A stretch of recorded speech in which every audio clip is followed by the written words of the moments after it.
But if you guys want to see us eat bone-in chicken wings, let us know down below if that is something you're into. Yeah, be sure to comment your thoughts. You guys want bone-in chicken wings? We'll give you all the bone-in chicken wings you want. Okay, comment down below. Bone-in, bone-out.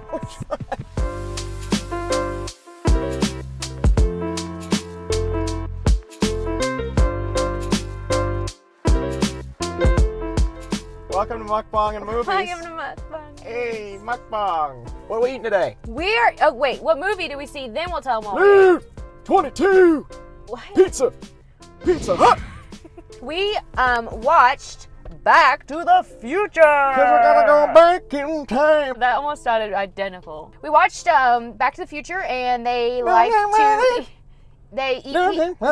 so we chose pizza and Pepsi. Lots of power of love. You skipped ahead. Okay, I'm ready to eat. Yeah. The smell of the food is so intoxicating, and I haven't eaten all day. Is it the Last food? time I ate, I worked night shift all week Or is this it week, my aroma? and I haven't eaten since literally 2 a.m. Yeah.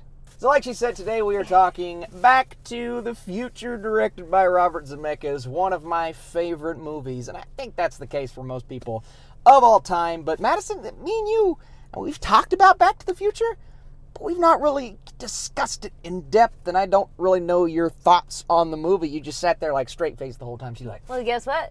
the whole time. That's what this is for today, because we're going to discuss the movie together. Okay. Garlic parm wings, Yeah. 2 pizzas, Yeah. cheese sticks. Oh, yeah. All right, hold it up. Yeah. That's a lot of pizza. I don't know if we've ever had that. What's the special called? The big dinner? The family dinner? The big dinner. I don't know. Get your big dinner. The family dinner. You got it? Yeah, I got it. Hold it. Okay. What kind of pizza did you get? Veggie. Veggie. Well, that's it? Uh-huh. You didn't get any meats? I don't like meat on mine. You don't like meat on your pizza? Well, no. It's because it's so big. I didn't expect it to be this big. Let's get a piece and put it on top. But that's not all. Ooh, look at the little guy. Hey, little man. Well, Sure, but- Pepsi's a big old sponsor of Back to the Future, and they got like the Back to the Future special Pepsi, so I was just like, I don't really like Pepsi that much, but we're gonna do it and we're gonna like it. pop it. Pop it! Okay. Oh, that was yours did good. Yeah. Oh, that's a kind of disappointment for me. They smell good. That's but what they are? I thought they'd have a little more dressing. Yeah, no, they have no Or sauce. I guess it's not called dressing. I hope there's no dressing. Let's just start on with it. these because I'm hungry. Okay. I'm sorry, but that wing has literally nothing on it. I asked for Parmesan garlic. Okay. Crunchy at least. Not a lot of sauce. But reasonable. I'm so hungry at this point. I don't care. All right. So give me your history on Back to the Future. How many times have you seen it? Are you as big of a fan as, I don't want to say literally everyone, but most people? Yeah, so I think I've probably seen the first one at least. Probably 4 or 5 times. I remember my dad having us watch that for the first time, so I'd say he introduced it to us. Yes. The other ones, 2 and 3, probably seen less. When we were watching the movie, I was like, oh, when does this part happen? And you're like, that's not in this one. So I think that just because I haven't seen the other ones as much, they all kind of run together. Yeah. But yeah, I do enjoy watching it is kind of funny when you watch it nowadays because you see all the CGI and all the effects that they did. And in the time, just think how in that time, those were probably awesome. Like when his hand starts disappearing in front of his face, people were like, whoa. Yeah. Revolutionary for what it was going for at the time. I mean, like she said, some of them, they don't hold up, especially the further we get and the more movies that we get, but... You can say that with most movies. Yeah. There's few trilogies, Lord of the Rings, that actually can be good through all of them. Okay, you gotta remind me, what's the name of the car again? The DeLorean. Yeah. Come on, girl. That does look really good. I think that stands the test of time. Oh, Is it that does. the saying? Well, no, really. No, every effect with the DeLorean and going back to the future. Come on, we gotta go back to the future. Was that good? But no, anything that has to do with the DeLorean, I think it looks fantastic, man. Just, I've probably seen this movie. I was just about to ask you that. Yeah, 10 to 15 What's your times. relationship with this movie? My relationship with Back to the Future, it's one of those that we didn't watch as often as some of the other classic films, but growing up and finally getting on DVD and Blu-ray, I mean, I've watched this movie so many, and it's just fun. I think it's the ultimate representation of the 80s in movie form. I could argue Ferris Bueller because that's one of my favorite movies don't of all even time. get him started. But so is Back to the Future, man. And what sci-fi was at the time was so different from what it is now. But I think part of why it is what it is now is because we have Back to the Future, and you have that fun mixed with the crazy special effects, mixed with Robert Zemeckis' just magical touch. Ooh. And for the record, we are people that enjoy bone-in. That sounded so hick. Bone-in. Bone-in. Bone-in. Bone-in chicken wings. But we figured that would be so difficult to eat in the car. But if you guys want to see us eat bone-in chicken wings, let us know down below if that is something you're into.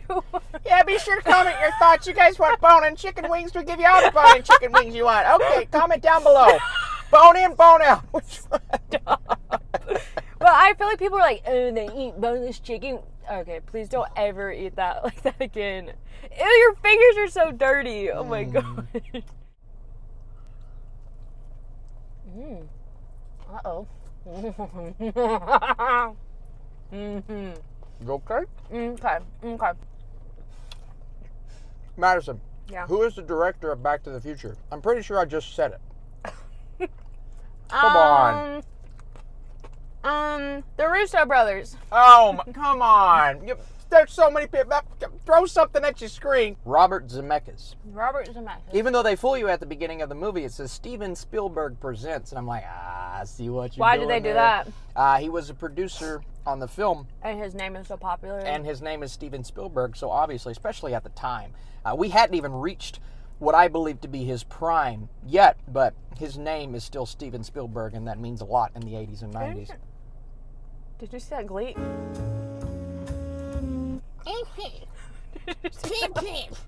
Stop it. Disgusting. You're going to make me choke. I know the first time you see the amplifier, you were cracking up. Why was that so funny to you?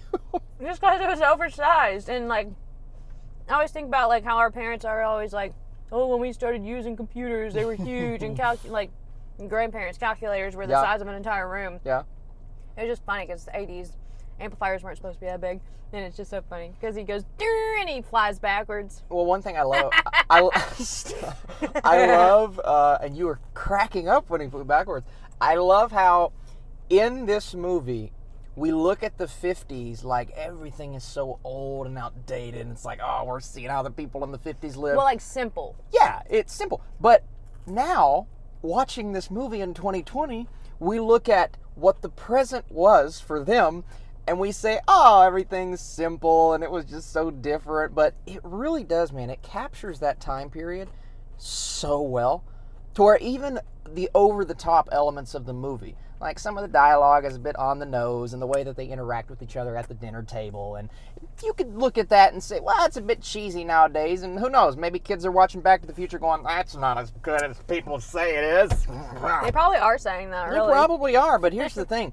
You watch this movie, and it's so brilliant in the way it constructs its narrative because it's capturing the time period, yes, but it's so joyful.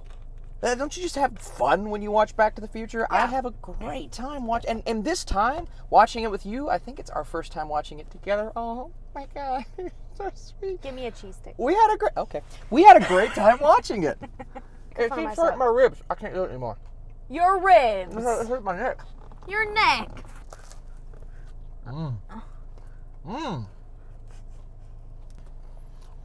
Well, I'm just gonna have to vacuum now, aren't I? You just get. You want an end piece or a middle piece? Little cheese pellets everywhere. Oh my Parmesan! Holy Parmesan! Of course. Whoa! Did you just eat that without taking a bite of marinara? I'm hungry. How does he know Doc? His relationship's kind of creepy. He's in high school, and he's an old man. I don't get it.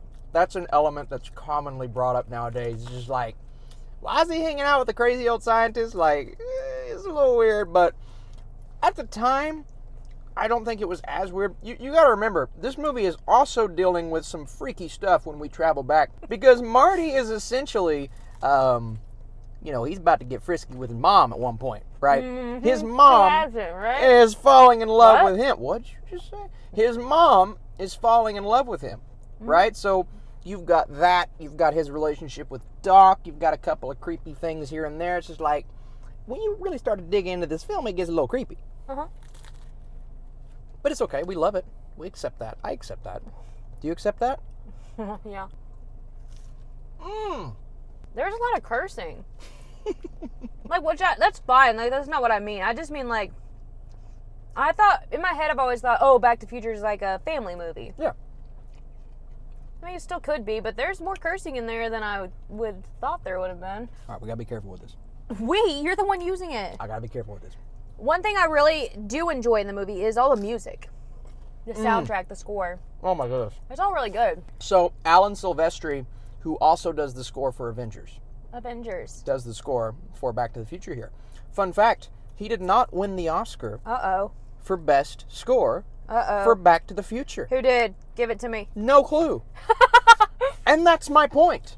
No idea. You're telling me whoever won the Oscar that year has a score better than Back to the Future's. I mean, the movie is great on its own, but when you get one of the most iconic scores of all time integrated into what is already a super fun movie, oh my goodness. The fact that didn't win the Oscar, it's ridiculous. Roads? Where we're going, we don't need roads. Hey man, roads.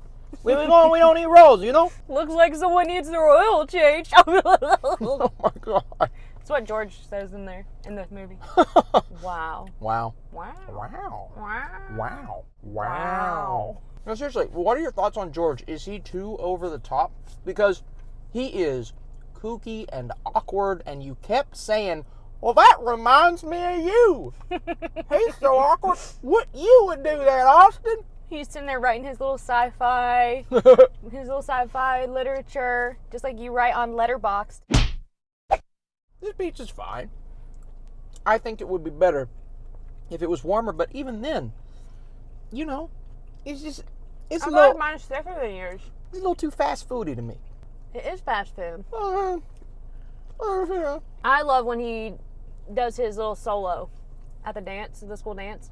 When Marvin Berry calls his cousin Chuck. Chuck Berry. He's like, Chuck, this is the new flavor. I'm like, oh, that's something you don't have to throw in, but it's those moments that really stand out in Back to the Future. Like, this could have easily been another run-of-the-mill, coming of age. We're going to do the same old thing here and there, but you incorporate, 88 miles per hour. We have 7 minutes until the lightning strikes. Like, it's just a race against the clock, and it's just so much fun. Like, I loved how much fun this was to go back and watch today. And I immediately, even though I don't like the sequels as much as the original, I immediately wanted to go into number 2. Like, if we would have had time, I probably would have got through all 3 today. Just because, what's going to happen next? I've seen it multiple times. But what's going to happen next? I saw stuff that I missed before. Mm-hmm. Which I know, you can do that with every movie. It's true. But there is more now that you're older and you watch it. It transcends age, too. And when we talked about the cursing. But you can watch this as a kid, have a great time with it. You can watch it as an adult and catch so many things that you never noticed as a kid. And the common critique nowadays is the time travel just doesn't make sense. Why? Well, let's think about the photo, right? Suspension of disbelief. Suspension.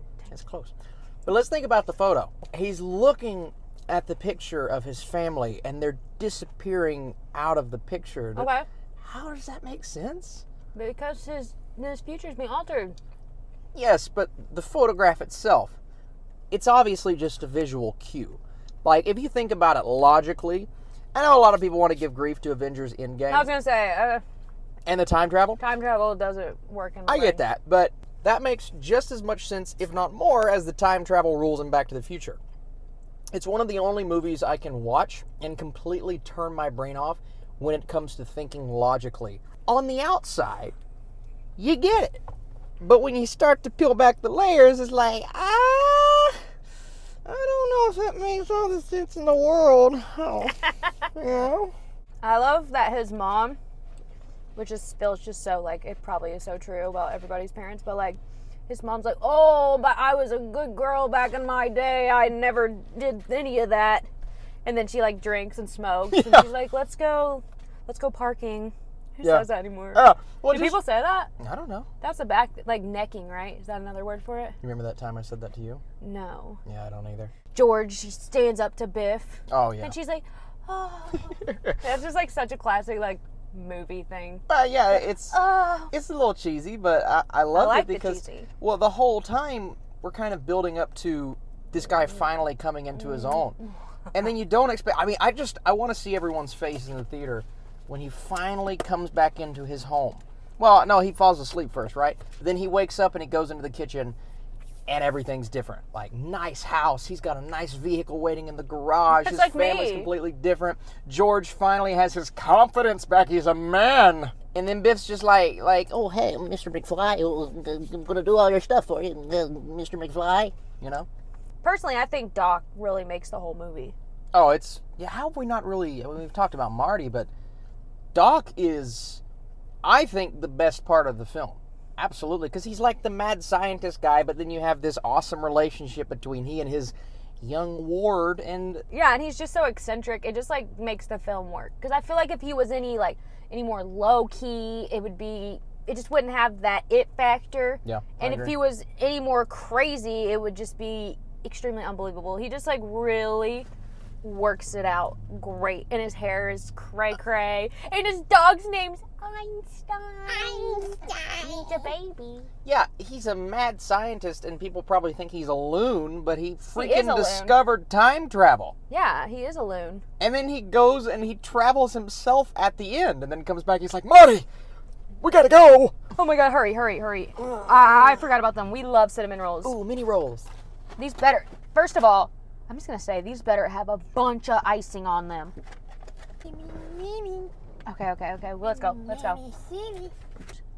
I got enough.